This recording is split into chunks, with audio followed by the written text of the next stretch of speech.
Today, we turn the spotlight on two figures who have shown resilience and strength in their personal lives and in public service. Good morning.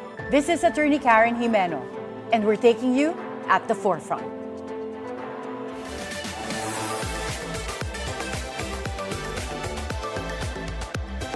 Congresswoman Janice Degamo, widow of the late Negros Oriental Governor Roel Degamo, rose from serving 9 years as Mayor of Pamplona to the Congress as the current representative of the province's 3rd District.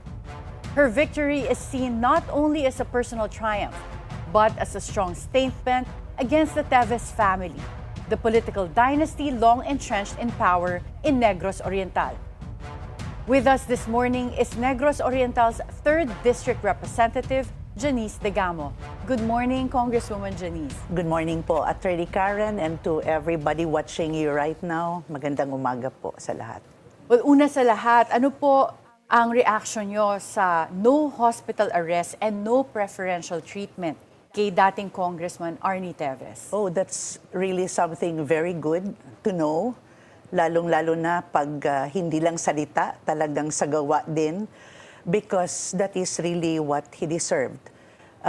Marirealize lang talaga ng isang kriminal ang the extent of the damage other families have felt kung siya rin mismo hindi nag-i-enjoy ng special treatment sa kulungan at hindi siya inaalaw yung hospital arrest. Kasi po, parang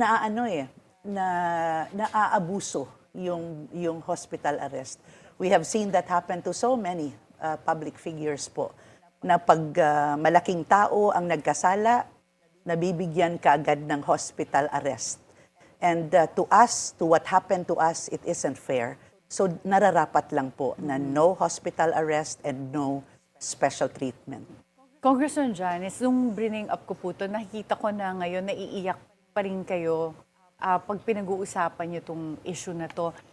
Ano po ba, alam ko marami kayong pinagdaanan, pero ano po ba yung mga pinakamahirap na pinagdaanan niyo under Congressman Arnie Teves? Actually, mahaba-habang mahaba-habang battle, no? Long before the governor's death, long before my husband's death, may existing problem na talaga when we talk about abuses. Lalong-lalo na po sa usaping yung mga land grabbing issue doon sa amin. The poor will go to my husband. Kaya nga minsan nasasabi ko, yung husband ko ang nilalapitan nila, kaya tuloy siya nagkakaroon ng yung mga taong galit sa kanya na malalaking tao din. So from land grabbing issues to simple mananampal ng constituent mo. I know you have seen what happened here in Manila when the son of former congressman tried to slap, pinaluhod, tinutukan ng baril yung isang security guard. Yung mga ganyang usapin at problema, lalong-lalo na po yung mga riding in tandem na points back to them. Talagang nilapit na namin yan to the former administration. There was a time, parang a regional peace and order council meeting was held at Silliman University. Pero nagtataka rin kami, there was no media, parang closed door na yun. And we thought talaga at that time na that will be an answer to my fear. Yung fear namin na baka darating talaga ang panahon na hindi lang ibang tao, baka it will really also happen to us because may naririnig na kami ng mga threats.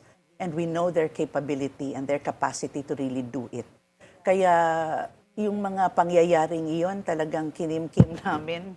And nag-request kami ng Senate hearing nung nabubuhay pa yung husband ko. Because there were incidents po na pag may namatay, may binaril, they will always say it's Degamo who did it. Kayo yung tinuturo. But talagang mabuti po ang Diyos when the owner of the Mang Atchans Tusino they were gunned down in broad daylight and they survived the gunning down. Nag-decide sila to file a case. Nung una po, the very lawyer na nagtanggap sa kanila, brainwashed them and told them it was Degamo who is running after youth. Nagtataka sila, bakit si Governor Degamo ang galit sa amin? But later on, sabi ko talaga, mabuti talaga ang Diyos because that day came na that very lawyer who accepted the fee from them, na acceptance fee, siya mismo ang nagsabi talaga na itutuloy niyo ba talaga yung kaso? Alam niyo ba kung sinong makakalaban niyo dito? Kalaban niyo dito, active duty police officer, yung si Alabata na nagbaril sa kanila. This police officer answers to a colonel, si Colonel Tolentino. And this colonel answers to the congressman. Talaga ba kayong, you have the guts to really run against these people? And it was then that they realized na, oh, it's not Degamo after all. So yung mga ganyan po, nag-request kami ng mga Senate investigation. Alam nyo, napagbigyan lang kami nung patay na talaga si Governor Degamo. So nung dati pa pong administration, hindi nagkakaroon ng Senate inquiry dito? Yeah, hindi nagkaroon. The last time I was with Senator Villar and we were talking with Senator Bato, nagkaroon ng resolution yun, pinasa sa akin. I was glad when I saw that there's a resolution already for a Senate probe about our request. Pero sabi ko, bakit parang hindi tayo pinatawag? So walang date. But when Roel was murdered, talagang nilaban ko yun. Sabi ko, no, there has to be an exposure to what our problem really is in the district. Kasi pag nagpatuloy ito, talagang there will truly be a breakdown of the criminal justice system of our province. Pero hindi ba malungkot na umabot pa sa pagkamatay po ni Governor Degamo? Ano po bang incident ang nag-lead para ma-trigger na umabot sa punto po na i-assassinate si Governor Degamo? I think the fact that they find it very difficult to topple him down. Kasi si Roel, it was not an easy victory for him when he became governor. Alam naman natin yung history. He only became governor after the death of 2 governors. So nang naging governor siya, nilabanan na niya lahat. And he won in all those elections. Pero ang dami rin niyang kaso. The opponents hurled cases against him left and right. Pero yun nga, pag nagkaso sila at naipanalo naman namin, there was a time na cut yung kaniyang term as governor. Pero meron na namang provision in the law that if you weren't able to finish your term, entitled ka na naman to another term. So yung husband ko nga, nag-aano siya na, kasalanan rin nila na hindi ako natatapos dahil nagkakaso sila. Pero I think what really triggers it, na humantong talaga sa ganun, is the fact that paano sila magiging governor hanggat nandyan si Governor Degamo? Parang yun yung paniniwala ko. Well, the fear that they might not be able to get the position for themselves. So this exposes yung political violence in several areas in our country. Pero kayo yung isa sa pinaka-example na naranasan nyo talaga ito. Do you believe the government is genuinely committed to eradicating or dismantling mga private armies, or even like the way you would talk about yung mga riding in tandem at yung nagre-report sa mga colonel, parang entrenched siya doon sa system natin? Meron bang genuine efforts to eradicate this, or does it depend on selective enforcement depending on shifting political alliances? I do not want to say it is selective because, and most especially, I do not want to believe that it is political motive that is behind the help that we get from the administration. I would like to believe that the administration is really serious na wag naman yung mga ganitong klaseng, ganito ka brazen acts na gagawin in the name of getting a position in office. Mali po kasi talaga. I believe the president is genuine with his desire to really mawala, matapos na yung mga labanan na bloody. No? Lalo-lalo na sa usaping to get a position in government. Kasi dapat naiintindihan natin yan that it has to be the people who will choose you.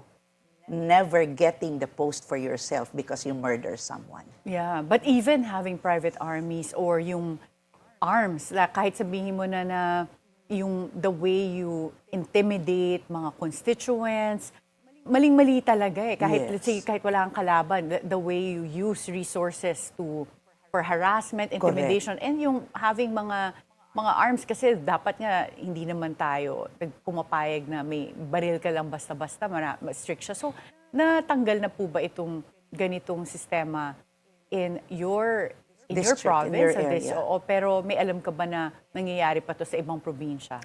In my personal assessment, I believe because the government is paying close attention to our district, nababago po. Dati, paano ba sabihin sa Tagalog yung mingaw? Mingaw. Mingaw ang bulan kung walang binabaril. Oo, ano yung mingaw in Tagalog? In Tagalog, parang... Or English, kung ano po, translation maisip ninyo. Parang, if I am to say it, parang seldom would it happen in the province that gunning down people Doesn't happen.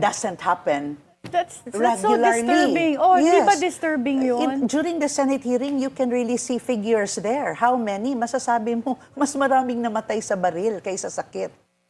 Kaya, but that is not anymore the scenario now, which we desire to retain. Yes, and I think rightly so. Parang hindi naman... Kaya yun pong, when I was out campaigning, sabi ko talaga, my presence in Congress must be an answer to this long-time problem natin of criminality. Yeah, as I said, parang hindi naman katanggap-tanggap na may ganong nangyayari. Yes. Parang ang hindi ka panipaniwala na in this day and age, something like that could still really happen. And it is a sad story na talagang nangyayari po. Well, you were mayor for 9 years and yung district niyo po dati as mayor was in the 2nd district sa Pamplona. That's right po. So, yung pagtakbo niyo po sa Negros Oriental 3rd district, was this a strategic move or a desire to just really displace po ang mga Teves sa district nila? Actually, I want to be honest po. After my husband's death, sabi ko, no, I will no longer work this kind of, parang naano rin ako, na-discourage ako that, imagine what happened to my husband. On a Saturday, you open your compound to everybody who wants to meet you. One by one po yan, ma'am. May number yan, yung number 1, hindi yan one person, one group yan. Pag upo doon, iba-iba ang kailangan nila to the governor. My husband would meet them from 1 to 100 Wow, tinatsaga on niya a talaga. Saturday and Sunday. When other public officials would rather stay in their vacation houses, go away. No? And kaya sabi ko, ang unfair naman ang nangyari kay Roel. Napaka-true niya sa work niya, tapos ganyan lang. So when I was first encouraged to run, I said, no, I'm not running anymore. I will focus sa pribadong buhay. And I was even pushing it to someone else. Kaya nga nung last time after I won and we met with the speaker, sabi niya, oh, the reluctant the reluctant candidate, sabi niya. Because I was also very true when I said na ayaw na namin. But our national leaders made me see something I failed to see at first.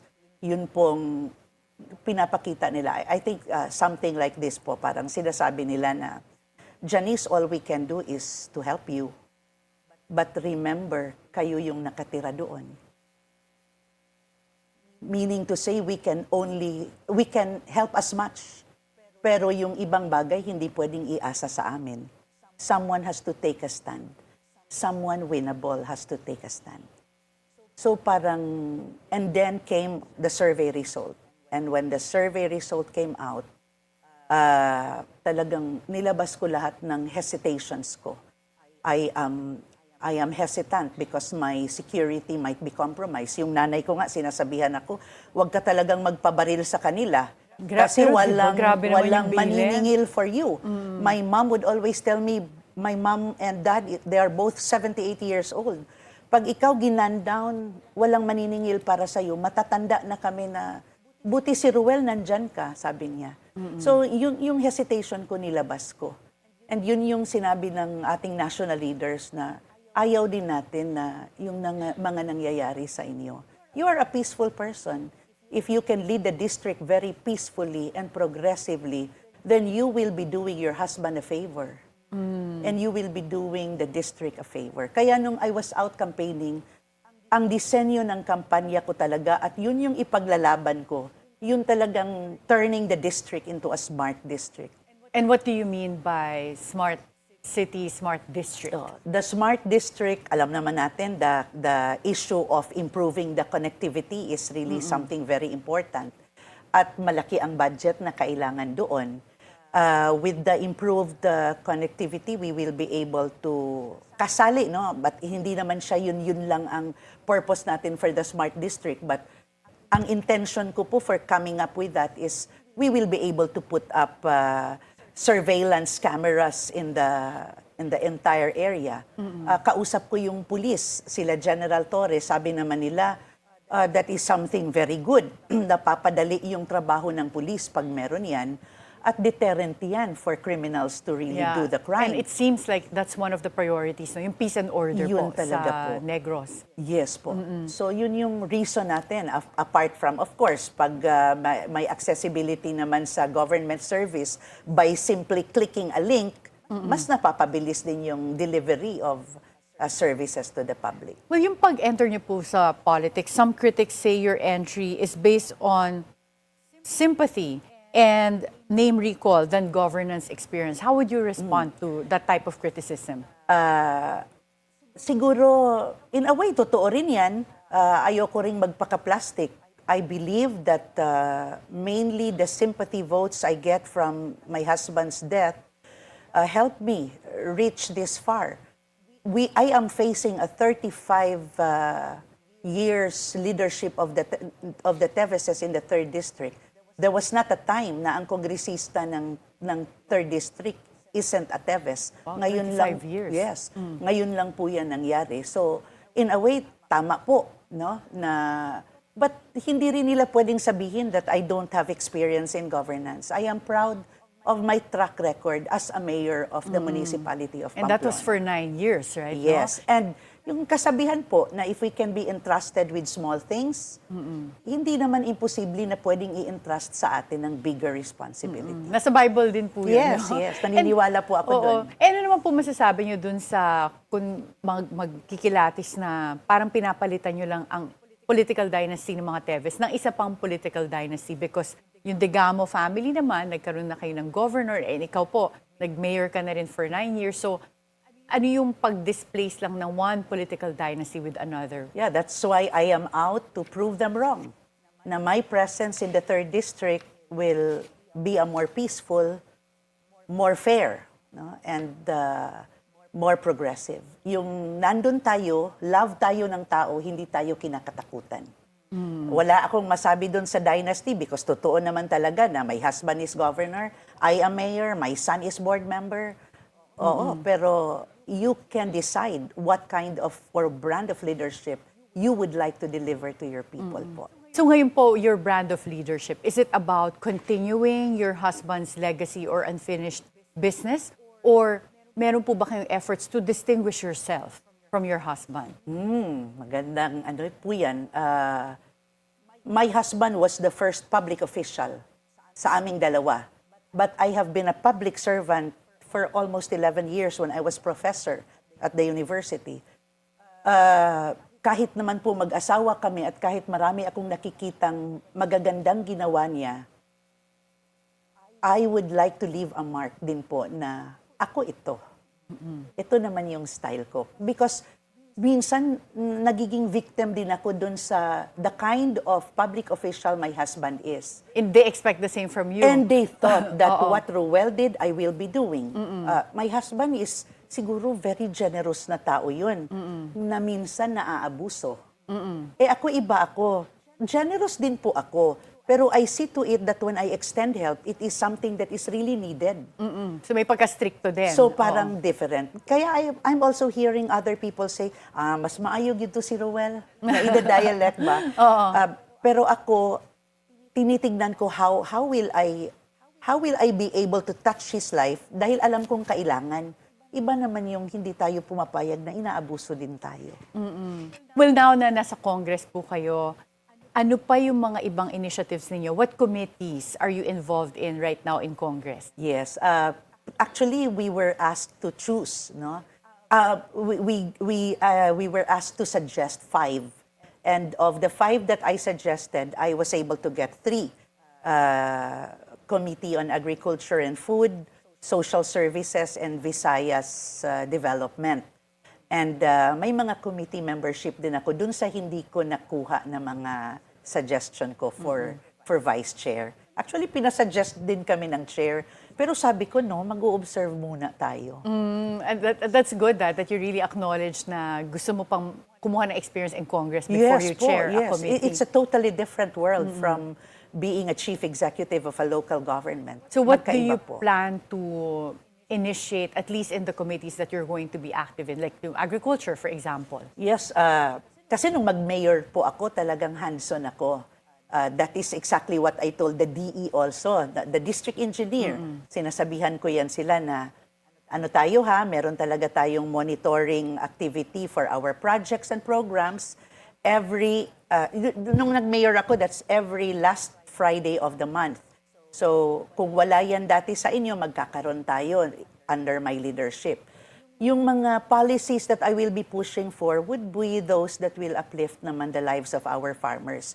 Yesterday, we tackled the bills that were passed by Speaker Martin Romualdez along with others, Congresswoman Lani Revilla and yung sila ACT's party list, Tinio, yung kanilang, kasi parang tinatanong ko rin kahapon how do you decide to choose which bills to discuss for the committee meeting? At kinocompile pala nila yung halos magkakapareho. So, before we went to the committee meeting, I did my readings also. And I realized na wala naman po talagang perfect na bill, pero sabi ko magaganda po ito. So may maasahan kami na lalabas po ng mga bills to Yes improve po. agriculture further. Yes po. And ngayon po, yung isang hot topic would be yung flood control projects. Nangyayari po ba talaga na merong mga members of Congress na nakikialam sa mga infrastructure projects? That is something I am yet to really find out, because I am a newbie. Yeah, first termer in Congress. In as far as what I know, kino-coordinate nila with the congressman na these are what is in the NEP. Like ako ngayon, yan yung problema ko ngayon because bago ako, when the submission of projects that we will determine for 2026 was required to be submitted, hindi po ako yung nag-determine ng mga project na yun because I was not your yet predecessor. Because I was not yet congresswoman at that time. So this time, iba yung mga nag-groundwork ako when I was campaigning.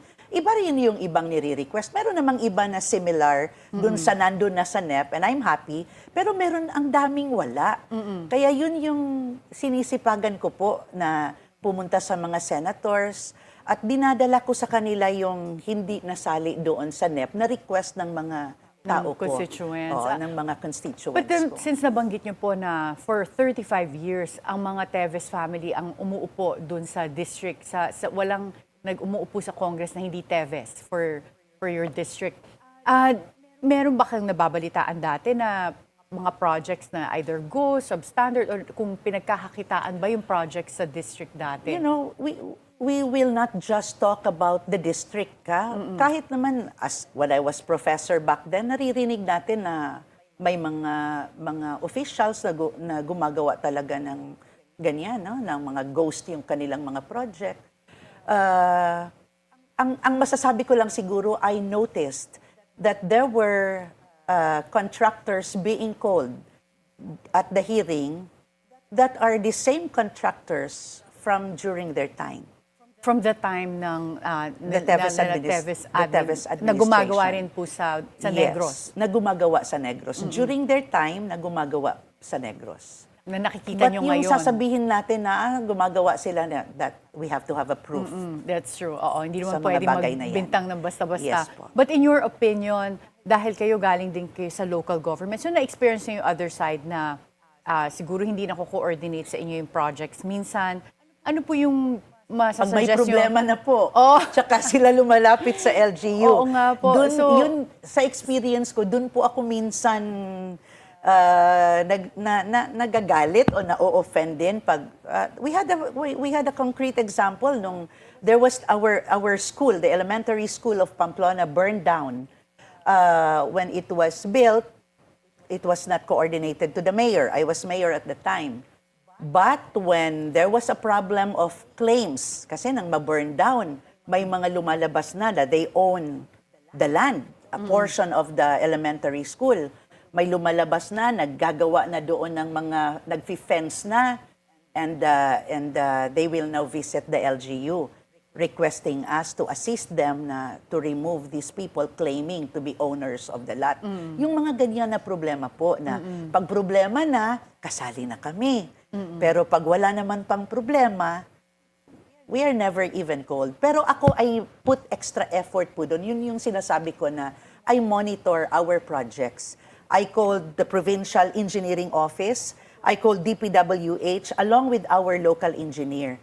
Kasi inuupuan namin pag sinasabi nila na si Kong merong project along this area, si Gov merong project along this area. Alam namin kung saan namin ipapasok yung amin. Kasi kami yung may pinakamaliit na kayang ipondo. Without that coordination, it might be na you will be funding one and the same project altogether. Oo, nag-overlap. Nag-overlap. At hindi mo rin nakikita kung nade-deliver. Baka Yes. finad ng national government, hindi pala nagamit ng Yes. masto. And Congresswoman Janice, you clearly have your own leadership style and your own ideas and agenda. Kung ngayon po pwede niyo makausap your late husband, your Governor Roel Degamo, ano po ang gusto niyo sabihin sa kanya? Naku naman po. Siguro I will tell Roel na I try to fill your shoe in my own way at sana kayanin ko na yung expectation ng tao with how you are and how I am right now, sana talagang tanggapin rin nila ng buong buo. Because after all, the intention behind my running for office have always been for the good of my district and my constituency. Very well said. And lastly po, kung meron kayong maipapaabot na mensahe kay dating Congressman Arnie Teves, ano po ito? Arnie, be man enough to face what you did to our loved ones. Magpakalalaki po kayo. Thank you so much, Congresswoman Janice Degamo. And very inspiring po. I hope that you do very well in Congress. I hope so too. Thank you po for this chance and time po, Attorney Karen. Thank you. We'll have Cebu-based abogado Regal Oliva, who is a rising star in social media, when At the Forefront returns after a short break.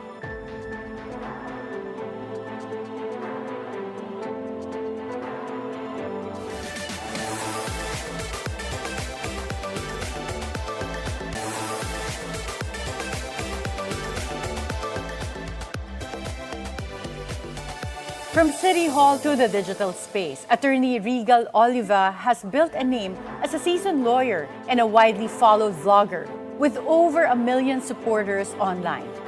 Known for her sharp insights on governance, social issues, and policies, she also made history as the first transgender woman to lead the Cebu Lady Lawyers Association.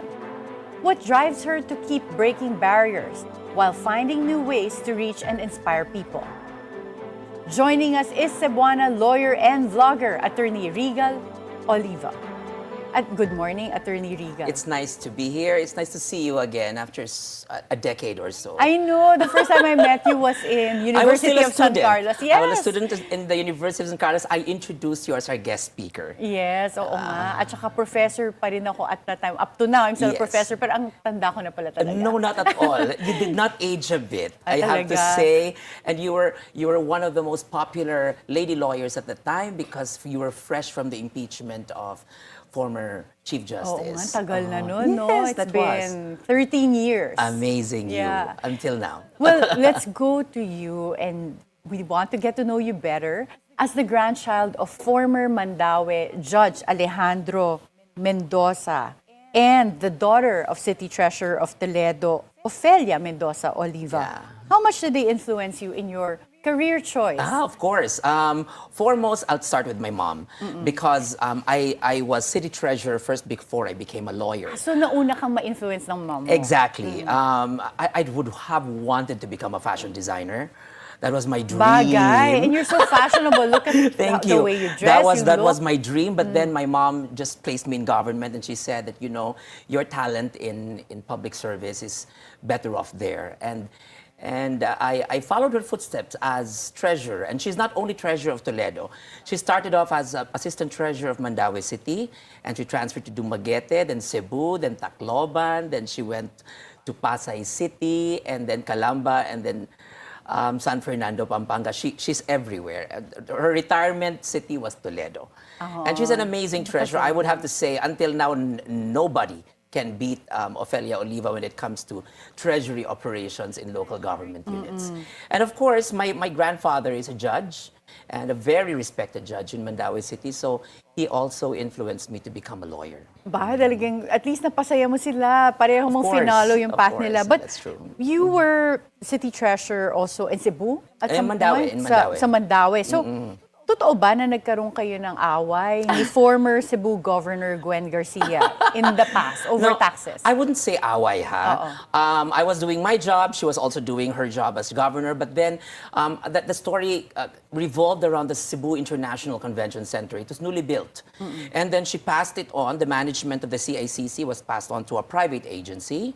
And that's why, as city treasurer, I collected taxes from them, knowing pretty well that once you pass on any government institution or any government property to a proprietary entity, then that's taxable. Not with the not with the real property taxes, but especially with the business taxes, because they're operating it in a private entity. But Governor Garcia did not take it lightly that the CICC was taxed, because management was really with the province of Cebu. And so there was a conflict there with me and Governor Garcia, but of course we mend it as always. How bad did it get? Did you fight Well, publicly? Kasi alam na mo. It went huge, because it was in the headlines for how many days? Nagsasagutan kayo Yes. through the media. Siguro pag ini-interview ka, tapos i-interview din Correct, siya. and it became headlines, and of course, Mayor Cortez, who was a very gentle mayor, gentleman, and he said he gave me a gag order, please stop fighting back. Para matapos na. Okay. Sino una nakipagbate? Or sino nag-approach? Of course, it was me. She's the governor of Cebu. Oo. So naman. eventually, pinuntahan mo Of siya course.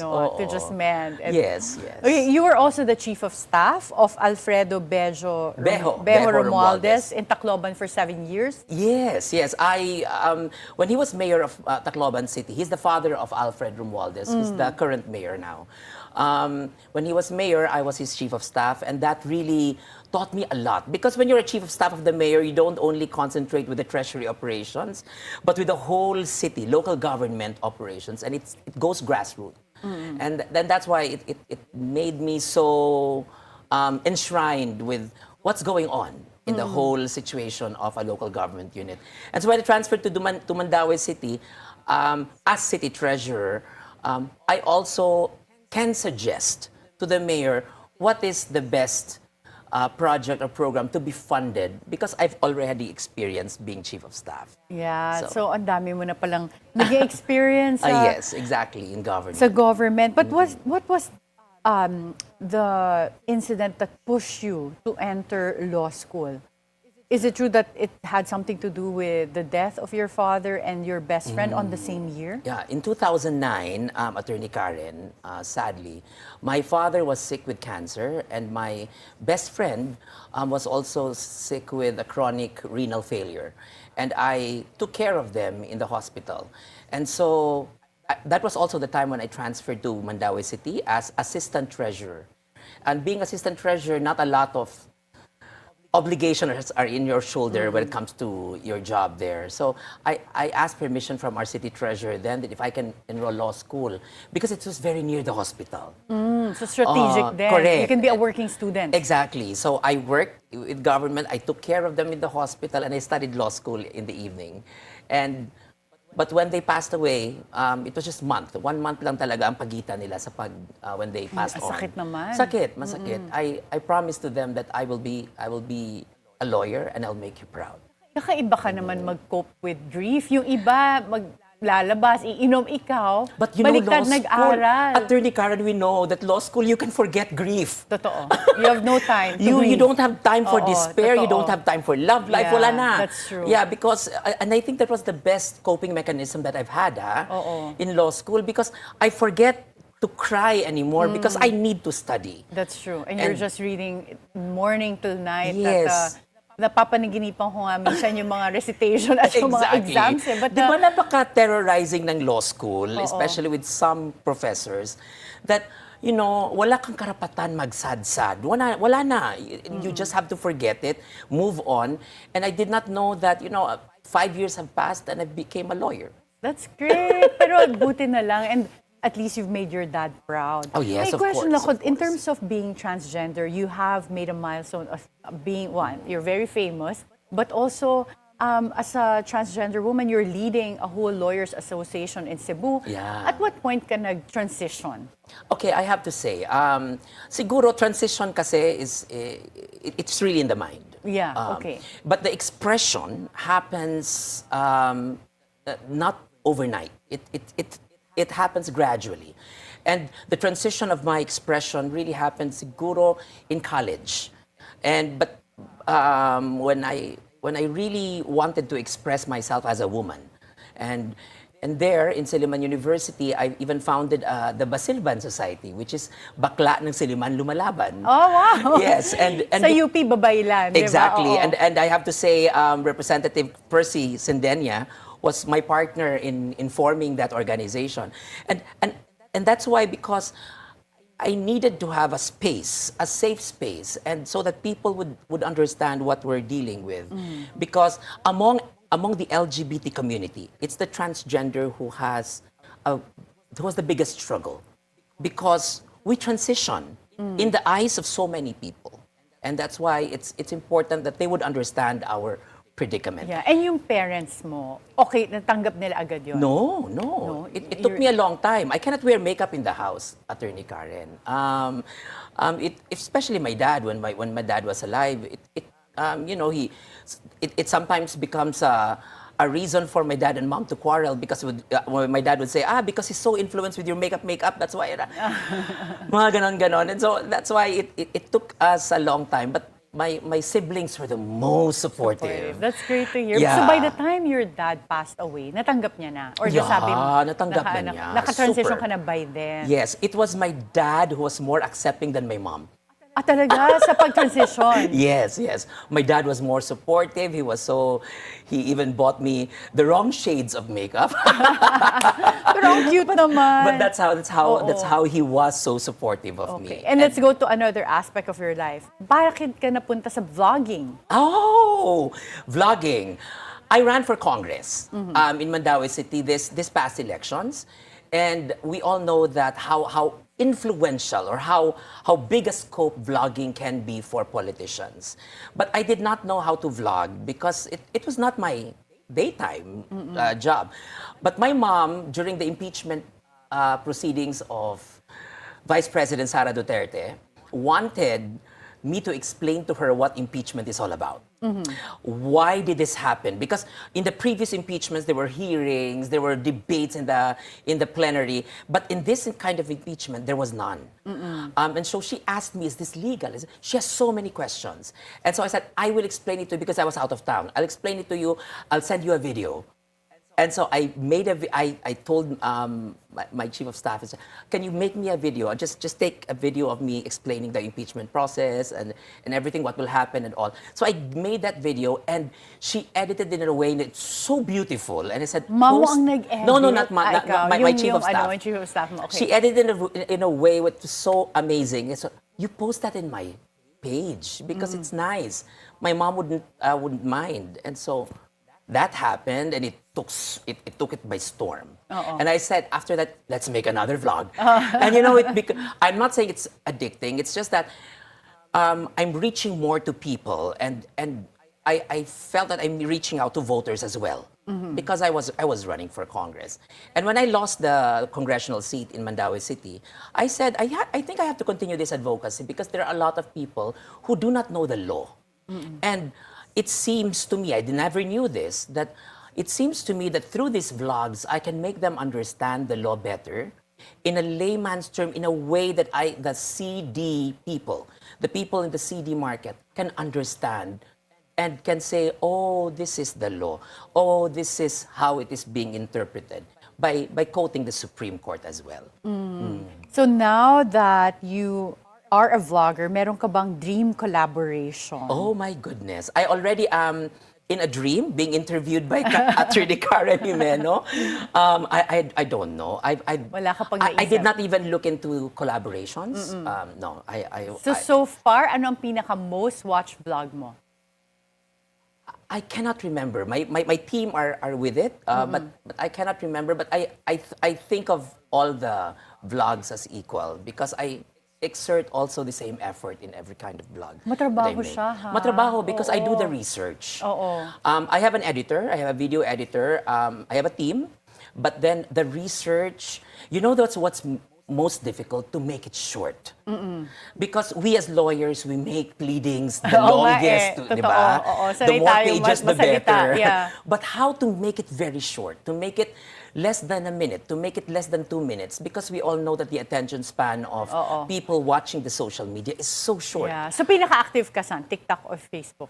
I'm active with TikTok and Facebook, but me as a user, I'm more on Facebook. So the White House started their own TikTok na. I understand. Kaka-start I lang, heard yeah. that. Well, And when I went to TikTok, my daughter was saying, Dada, why are you in TikTok? That's ay, mine. you have a daughter. Ang cute naman. Yeah. Okay, so dahil kulang na tayo sa time, we'll do your Regal POV Oh, wow, na okay. vlog dito at the here? forefront. Okay, Yeah, okay, so okay. dahil sabi mo, kailangan short, iiklian natin lahat ng tanong namin, very short answers lang. Okay, so just short thoughts straight from Regal POV. Okay, let's start. 1, political dynasties. Should they stay or should they go? Oh, What's should- the Regal POV? They should go. Section 26, Article 2 of the Constitution is very clear that dynasties should be prohibited in the country by operation of law. In other words, our Congress, we're waiting for you to stop political dynasty. It should go because this breeds influence. Wealth breeds influence. Influence breeds votes. Votes again breeds wealth. And I think it's a cycle that positions have become inherited in this country, and we have to stop that. Okay, see, ang galing. You've mastered the art of making it very short. Social media trolls. Siguro naranasan mo to. Fight Yes, them, a lot. ignore them, or engage them. What's the Regal Fight POV? them, ignore them, or engage Engage them. them. 3. We have to do the 3. We cannot just ignore them. Trolls are there to stay, and sometimes we have to fight them because so that people would also know the truth. Because there are times that when trolls go beyond, especially in personal life, and we have to fight them, especially when they touch your family, when they touch the personal side of your life. But trolls, we all know that they will stay and they will fight to the end until they get you. And that's why we have to be strong, especially in social media. Okay, very well said and good advice. Okay, federalism versus presidential system.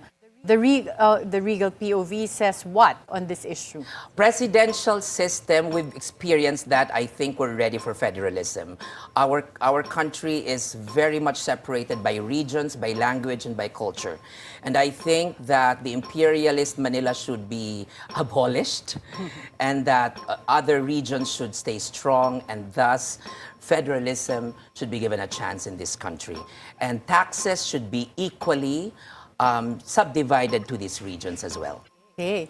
Divorce bill in the Philippines. Time to pass or not? What's the Regal POV? Time to pass the divorce bill. There are a lot of women and men being abused by their partners. And that is why it is timely that for the sake of sanity of children, for the sake of the sanity of the partners, divorce bill shall be passed into law. Okay. Influencers entering politics. Good for democracy or risky for governance? What's the Regal POV? Influencers have really settled the playing field when it comes to politics. We've seen the Tulfo brothers entering into the highest houses of Congress and Senate already, and they were influencers then. And I believe that if we elect people who have credentials and who have had experiences in governance, your being an influencer does not matter unless you have the heart to serve the public. Okay, very well said. Lastly, AI and the future of law. Will technology replace or enhance lawyers? What's the Regal POV? Oh my God, Attorney Karen, you know, I was handling a case on labor and then I fed both cases to AI and it made a very sound judgment. So I would say the future of the lawyers in AI is, I would say, not threatened because lawyering is a skill. And if you have the skill to become a good lawyer, do not worry about the AI. Use AI as your friend. Use it wisely because it can help you in your profession. Make it easier, but then you should also use AI in a sense that it will help other people and you as well. Okay, Continue the tamang advocacy. advice. Oo. Kasi meron actually nagkaroon recently ng case where the Supreme Court reprimanded a lawyer for using AI and lumabas mali-mali, pati yung mga kinu-quote niya supposedly from That's a case why. did not exist. So that's why hindi ka pwedeng tamad naman. Exactly, I-feed mo lang lahat exactly. tapos cut and paste mo. True. You have to Oo. really, you know, what the AI says, you have to research it back if it's correct and everything. Because in fairness of the AI, it helps you with grammar, it helps you with making it short. But because I have to admit, even in my research, in my doing my POV, I use AI. I feed my very long research, like my 20-minute speech. Tapos and then pinapareduce mo sa I kanya. just make it, can you make it into 2 minutes? Oo. And that's the beauty of AI. Okay, so for those listening, kahit hindi lang lawyers, ibang profession, you can use it as Yes. your friend. Correct, correct. Okay, so according to an article in Sunstar Cebu, you were triggered to run for Congress because you were being transferred to Navotas City. Meron bang katotohanan to? That's true. A letter from there was a letter that was received by the Department of Finance, signed by the Speaker of the House, Martin Romualdez, requesting me to be transferred or to be removed by in Mandaue City as treasurer. Bakit si triggered Speaker me. Martin Romualdez ang nag-sign? I mean, ano ang pakialam niya sa Mandaue City? The probable mayor who won these elections, the probable mayor was his brother-in-law, and they want me removed from Mandaue City. They felt that I was more close to the previous mayor, which is not true. But what happened was that this is a cycle already. This happened with my mom previously as well, after the EDSA revolution, and that's why my mom transferred into Magete City. And I said, you know, enough is enough. You can't do this to my family anymore. And so that's why I gave them an opposition in the party. I may not have lost, I may not have won the elections, but I gave them a very good opposition, and I gave them also a tangible opponent last election. So ikaw lang ang tumakbo against Yes. the incumbent. Yes. Tatakbo ka pa ba sa 2028? I'm not closing my doors. 2028? I'm not closing my doors when it comes to public service. It's a passion of mine, so Well, anything can technically, you have happen. been in public service for many years by being Yes. city treasurer. Exactly. So, you are also open about your relationship with Barangay Councilor Marco Sanchez. He's here. Ay, si ang bait, ang supportive. Okay, so how much support did you give each other during the election? Without him, I couldn't have passed the elections. I couldn't have gone through it. Attorney Karen, I never knew elections could have been so very hard. No, ang hirap pala talaga ng election. That's why salute to all the politicians who work properly for elections, because it's a very draining endeavor. Yeah. And that is why my partner really was there at my back and beside me as well. So I thank him for all of that. Well, you mentioned a daughter kanina, natawag sa'yo Dada. So, Dada. kanino anak yun? Anak niyo ba ito ni No. Councilor? I adopted Rain in 2006. And this is a very funny story. Funny now, but when I adopted her, I simulated her birth certificate. Aba, admitting in public. Yes. Oh. Okay. 2006, I simulated birth certificate. I never knew it was a crime. But in 2009, when I enrolled in law school, Na-realize mo it's a crime pala. the first subject, the first topic that we've had in the revised penal code was about simulation of birth certificate. Attorney Karen, I was so quiet about it. I never said it to a soul, my goodness, I did a crime. I might not take the bar. But in 2018, I advocated, and I was one of those advocates as well, for the adoption bill. And the adoption law was passed by President Duterte. And in that adoption, it gave us an amnesty for simulation of birth certificates. Buti na lang. Exactly. And then I processed immediately the papers. The legal adoption na under Correct. the law. And Okay. this is the most crucial part because in this law, it states that any person can adopt, regardless of your sexual orientation. Because previously, why did I simulate Rain's birth certificate? Because I was not allowed to adopt. When I tried to adopt, the DSW told me, you cannot adopt because you're gay. I don't remember reading it, the law na nakalagay bawal ang mga gay. Exactly. Oo, wala naman sa batas. But then, I'm not a good example for the child. I'm not married now. It should be a family. So many reasons of the DSWD. But in 2018, they were more lenient when it comes to who adopts. And so I'm so happy that the Philippines finally arrived to this point that really for the betterment of the child and for the best interest of the child, they allowed this. And I was one of those who first got in. Okay, so since na-mention mo na that you're open to running again in 2028, ano ang gusto mong i-push for na reform should you make it to Congress? Oh, first, of course, is the inclusivity bill for everyone. And also, maybe because of what's happening right now, there's so many things that we need to push, especially on infrastructure. There should be laws on infrastructure. There should be laws on bidding.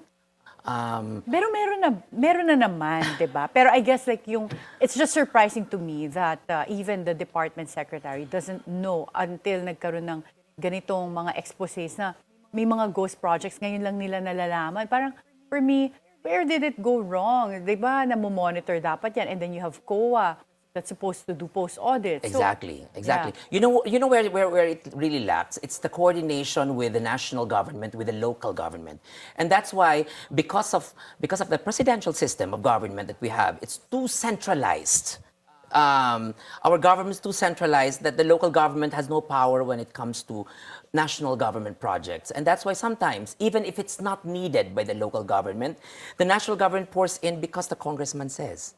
And it's not even as effective. That's why we have so many flood control projects that cannot control floods. Because they don't exist, apparently. Tawag nga na Senator Ping Lacson, guni-guni lang pala. Ayun na nga, di ba? Kahapon, the president went to Bulacan and saw one.